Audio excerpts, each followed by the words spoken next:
Muchas gracias por la invitación. Soy Oscar Bural Romero, cirujano cardiovascular. Estoy a cargo de la Unidad de Intervencionismo Venoso Endovascular de Fundación Favaloro y de Vascular Integral en Buenos Aires, Argentina. Me voy a referir a los desórdenes venosos pélvicos. Este es mi conflicto de intereses.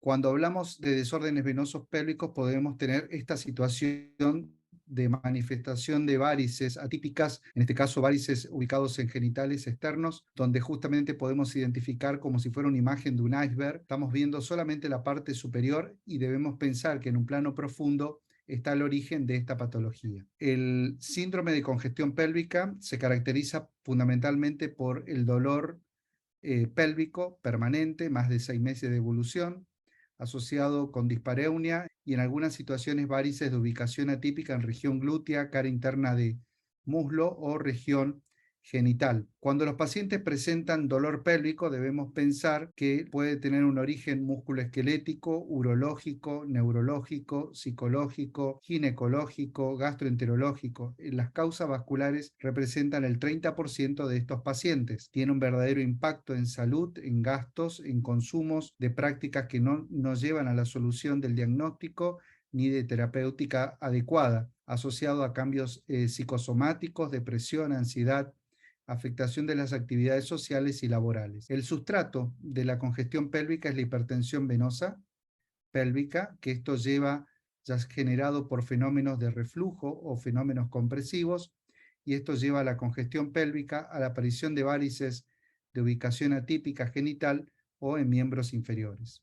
Dos situaciones muy claras, el síndrome de congestión pélvica por un lado, y los síndromes compresivos venosos altos como el nutcracker y los bajos como las lesiones ilíacas no trombóticas. Ante un paciente con la sintomatología que describí, debemos realizar las 3 ecografías abdominal, transvaginal y de miembros inferiores, y ante la evidencia de fenómenos de reflujo, una flebografía descendente.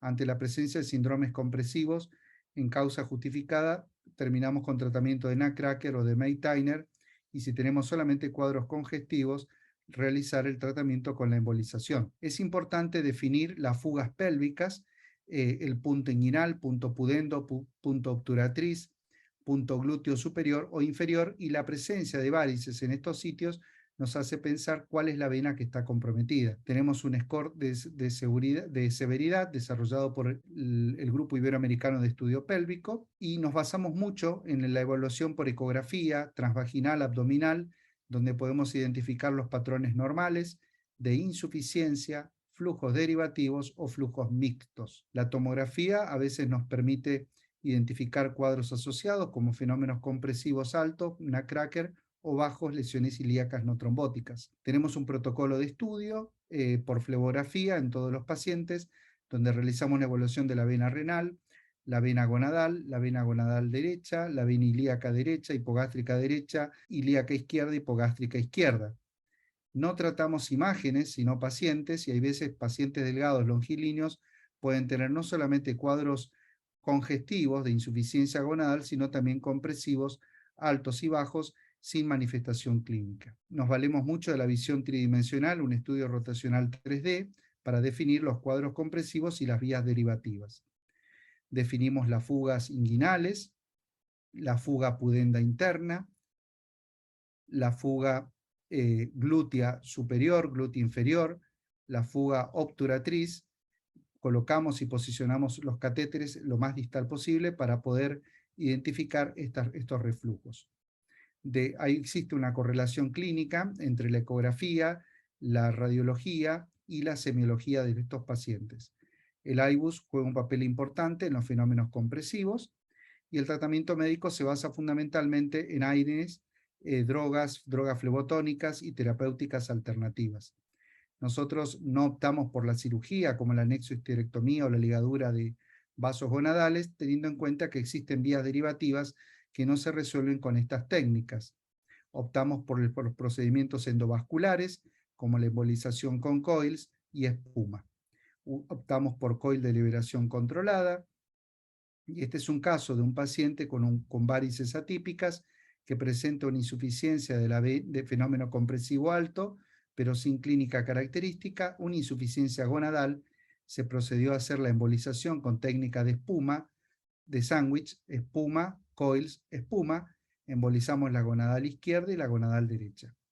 Otro paciente con una fuga gonadal, una fuga glútea, ahí vemos cómo hacemos primero la espuma, posteriormente el coil de distal a proximal, logrando la oclusión total del vaso, en este caso gonadal derecha y anteriormente la gonadal izquierda.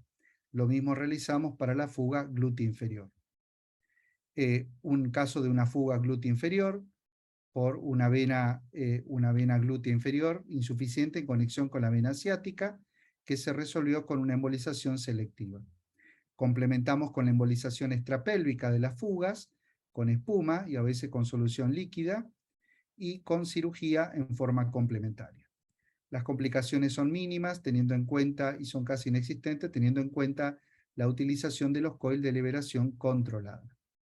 Estamos hablando de una tasa de efectividad de casi el 99% en algunos casos, satisfacción muy elevada y una recidiva muy baja del 2 al 9% y 30% con embarazos. Tanto las guías europeas como el consenso latinoamericano y argentino establecieron que tiene un nivel de evidencia 1B para el tratamiento de estas fugas pélvicas, con mejoría del cuadro clínico, con restitución de la vida social y clínica de estos pacientes. Esto es un poco el resumen de nuestra unidad de intervencionismo venoso endovascular. Muchas gracias por la invitación.